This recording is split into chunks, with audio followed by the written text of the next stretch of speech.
शन्नो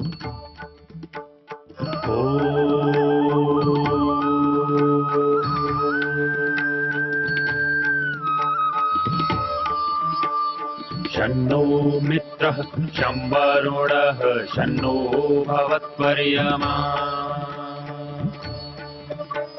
शन्न इन्द्रो बृहस्पतिः शन्नो विष्णुरुक्रमः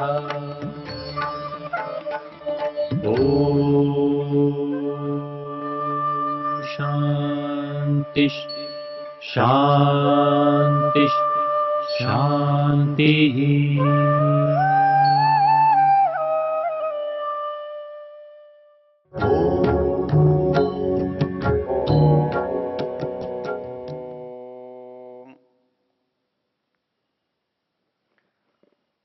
विचारणीय मंत्र है प्रतद्वोचेदमृतं नु विद्वान् गंधर्वो धाम निभृतं गुहायत त्रीणि पदानि निहिता गुहायां यस्तानि वेदस्य पितुः पितासत्।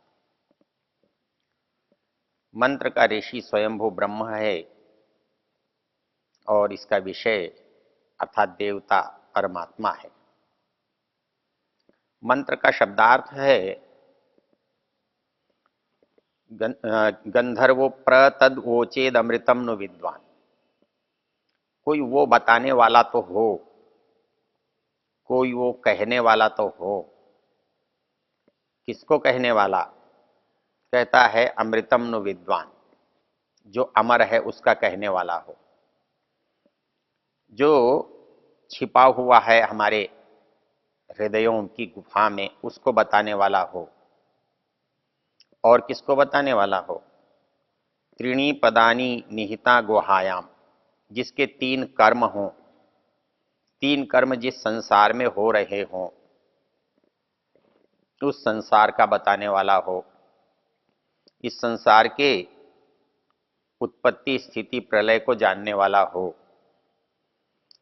ये भूत भविष्य वर्तमान को जो देखता हो। यदि कोई ऐसा व्यक्ति है तो वेद कहता है पितुः पिता सत्, वो पिताओं का भी पिता है, वो जानने वालों से भी बड़ा है। समस्त जो ज्ञान विज्ञान है, वो समस्त ज्ञान विज्ञान का अंत जो है, शिखर समाप्ति, वो है इन दोनों को जानना। तो इसलिए उस परमेश्वर को जानने के लिए हमारी यात्रा संसार से, शरीर से प्रारंभ होती है। हम विवेक के रूप में जिन चीजों को जानते हैं उसमें पहली चीज होती है जड़ को चेतन से अलग करना, जड़ को जड़ समझना और चेतन को चेतन समझना। हमारा पहला भ्रम इस यहीं पर है। हम चेतन के रूप में इस शरीर को देखते हैं, इस शरीर को हम चेतन मानकर काम करते हैं और अनुभव करते हैं कि यह शरीर ही चेतन है। लेकिन जिस समय हमारे शरीर का कोई अंग पृथक हो जाता है दुर्घटना में, बीमारी में, तब उसमें तो चेतनता नहीं होती। तो वैसे ही हमें पता लगता है कि शरीर तो जड़ है। तो ये जड़ जो है ये जड़ पदार्थों से बना हुआ है और वो आत्मा से भिन्न है। हम विवेक के रूप में देखते हैं इस शरीर के अंदर 5 स्तर हैं।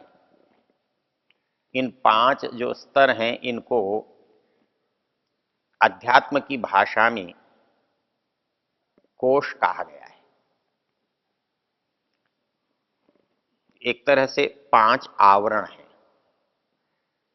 इसमें जो सबसे पहला जो स्थूल भाग है उसको अन्नमय कोश कहते हैं। उसके जो अंदर का भाग है उसे प्राणमय कोश कहते हैं। उसके भी अंदर जो काम कर रहा है उसको मनोमय कोश कहते हैं। उसके अंदर विज्ञानमय कोश है और सबसे अंत में जो आत्मा से जुड़ा हुआ है वो आनंदमय कोश है। जब हम इस शरीर का अध्ययन करते हैं, हम संसार का विवेक करते हैं, तो हमें दो चीजों को पृथक करना पड़ता है जो मूलतः पृथक है, अर्थात जो अंतिम रूप से पृथक है। हमारी यात्रा वहां तक जाती है। तो अंतिम रूप से जो पृथक है वो है आत्मा और ये भौतिक संसार। तो उसको हमने देखा कि ये जो पांचों कोश हैं इस शरीर के अंदर, वो स्थूल से सूक्ष्म की ओर जाते हैं। अन्नमय कोश जो है वो भोजन से, सांसारिक पदार्थों से घटता बढ़ता है, उससे सुख दुख इसको मिलता है, उसमें इसमें हानि लाभ देख सकते हैं। तो सबसे पहला जो कोश है वो अन्नमय कोश है। हम जब यहाँ चिंतन करते हैं, हम शरीर पर विचार करते हैं, तो हमारी समझ में आता है कि ये जो स्थूल शरीर दिखाई देता है, इसके भौतिक रूप से तो बहुत स्तर है। बाहरी स्तर पर क्या है, आंतरिक स्तर पर क्या है, अंदर की क्रिया के स्तर पर क्या है, अंदर के सारे व्यवहार जो 24 घंटे होते हैं उसके स्तर पर क्या है। लेकिन वो सारा का सारा अन्नमय कोश है, अर्थात जो अन्न से बना है, अन्न से बढ़ रहा है, अन्न के अभाव में घटता है, अन्न न मिलने पर समाप्त हो जाता है। वो जो रचना है हमारे शरीर की, हम उसे अन्नमय कोश कहते हैं। हमारा ये जो अन्नमय कोश है ये बहुत स्थूल है। भौतिक पदार्थों में भी जब और गहरे उतरते हैं तो इस शरीर में हम अनुभव करते हैं कि अन्न तो इस शरीर को जीवित रखता है, लेकिन यदि प्राण न हो तो अन्न इसे जीवित नहीं रख सकता। इसलिए अन्न की अपेक्षा से अधिक महत्वपूर्ण प्राण है। तो अन्नमय कोश तो हमें दिखाई देता है, लेकिन प्राणमय कोश दिखाई नहीं देता, लेकिन अनुभव किया जा सकता है। हम देख सकते हैं इस शरीर के अंदर प्राण काम करता है। हमने पीछे भी देखा है कि प्राण जो है आत्मा के सबसे निकट की वस्तु है और इसलिए आत्मा का सामर्थ्य इस शरीर में प्राण के माध्यम से अभिव्यक्त हो रहा है। वही प्राण हमारे अंदर श्वास निश्वास को चला रहा है, वही प्राण आंखों से दृष्टि के रूप में दिखाई पड़ रहा है।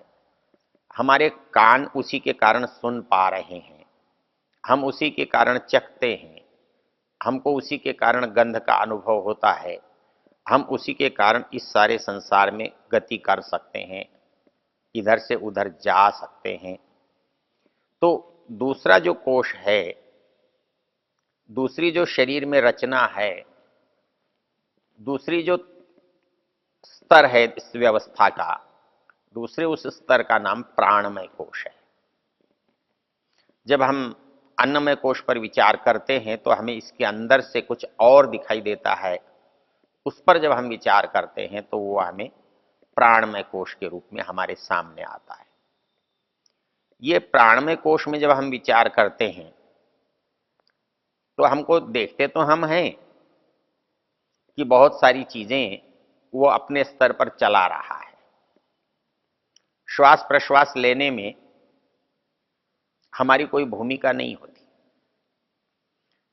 हृदय के धड़कने में हमारी कोई भूमिका नहीं होती, शरीर के पाचन तंत्र में हमारी कोई सीधी भूमिका नहीं होती। तो हमें पता लगता है कि ये सब काम प्राणों के द्वारा किया जा रहा है और इसलिए ये प्राण 24 घंटे इस शरीर में कार्यरत रहते हैं। तो हमें पता लगा कि इस शरीर में दो वस्तुएं हैं। एक जो स्थूल शरीर दिखाई दे रहा है ये है जो अन्न से बढ़ता घटता है, लेकिन इसके अन्नमय कोश के अंदर भी एक और कोश है जिसे हम प्राणमय कोश कहते हैं। जब हम प्राणमय कोश के स्तर पर जाते हैं, प्राण की गतिविधियों को देखते हैं, तो वहां उससे भिन्न कुछ गतिविधियां दिखाई देती। अर्थात जब हम बाहर से इंद्रियों को रोक लेते हैं, जब प्राण को काम करते हुए देखते हैं, तो वहां प्राण से भी कुछ अलग कोई चीज दिखाई देती है। जो विचार है, जो चिंतन है, हम उसको कौन करता है? प्राण नहीं कर रहा है। तो उस प्राण से भिन्न कोई करने वाला इसके अंदर है, तब हम उस पर विचार करते हैं, तो वो अत्यंत सूक्ष्म वस्तु है मन। वास्तव में शरीर से जो लाभ और हानि उठा रहा है, न तो शरीर स्वयं उठा रहा है, न प्राण को कोई उठाने की इच्छा है। जब वहां आकर देखते हैं, तो वो जो अनुभव कर रहा है वो मन है। उस मन के द्वारा हम देख रहे हैं कि कुछ अनुभव हो रहा है, सुख हो रहा है, दुख हो रहा है, हानि हो रही है, लाभ हो रहा है,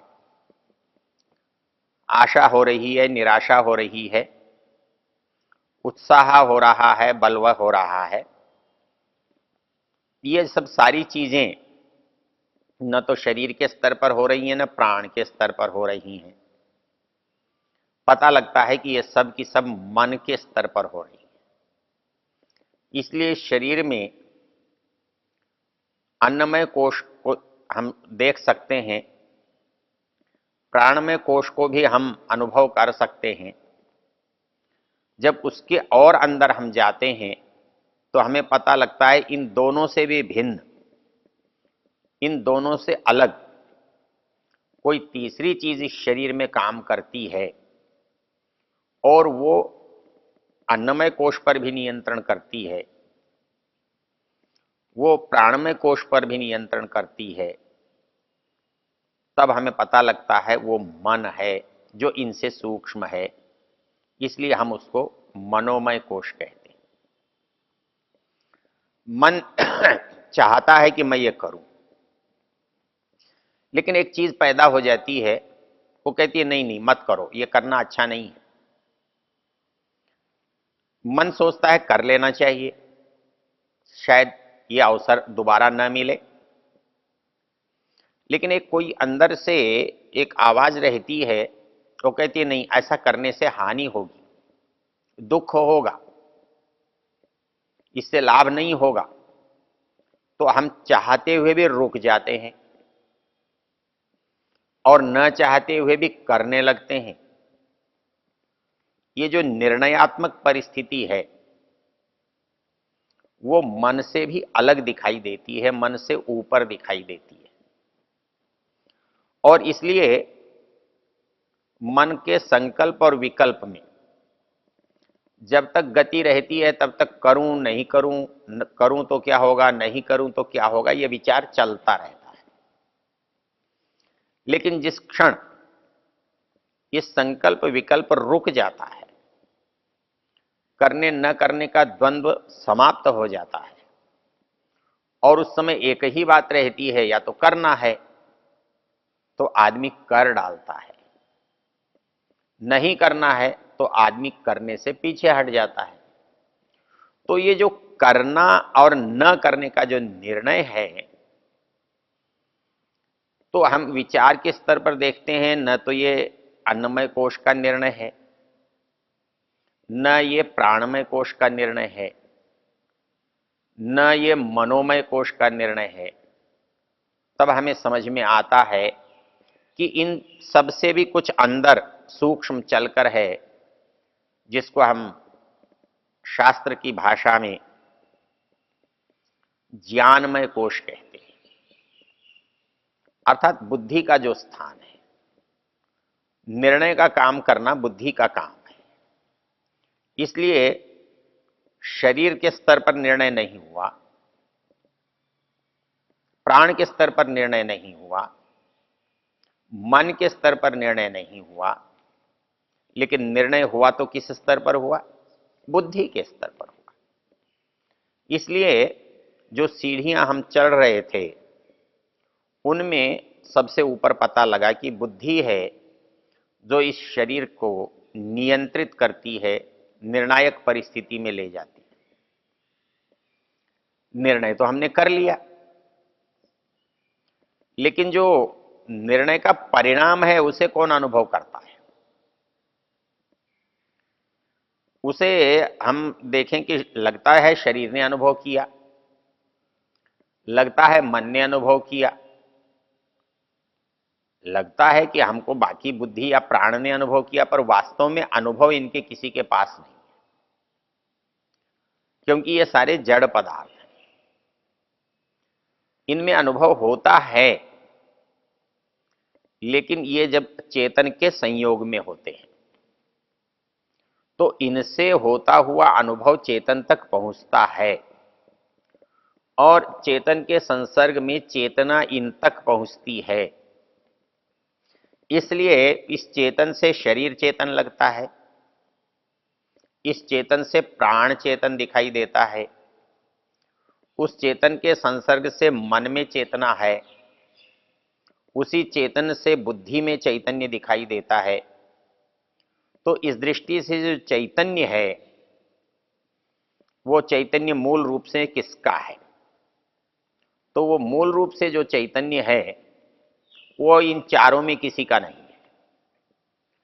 न अन्न का है, न प्राण का है, न मन का है, न विज्ञान का है।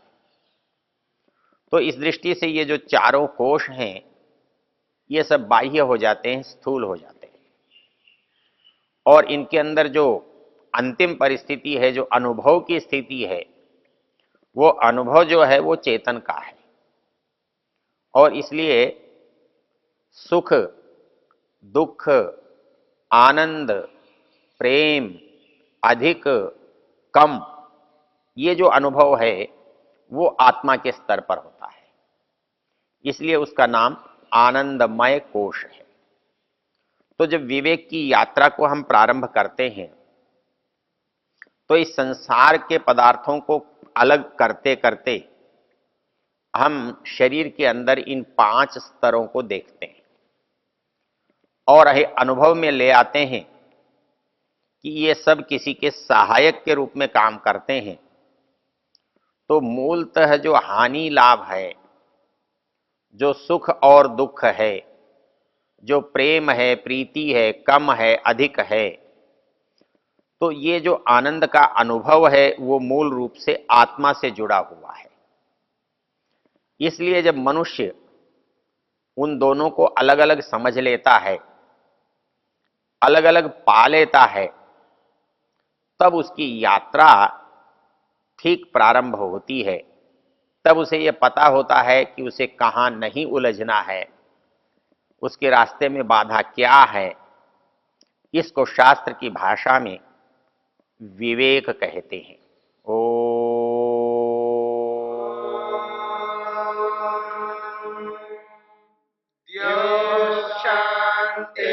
शांतिरंतरिक्षं शांति पृथिवी शांतिरापः शांतिरोषधयः शांतिः वनस्पतयः शांतिर्विश्वे देवा शांतिर्ब्रह्म शांति सर्वं शांति शांतिरेव शांति क्षमा शांतिरेधि। ओम शांति शांति शांति।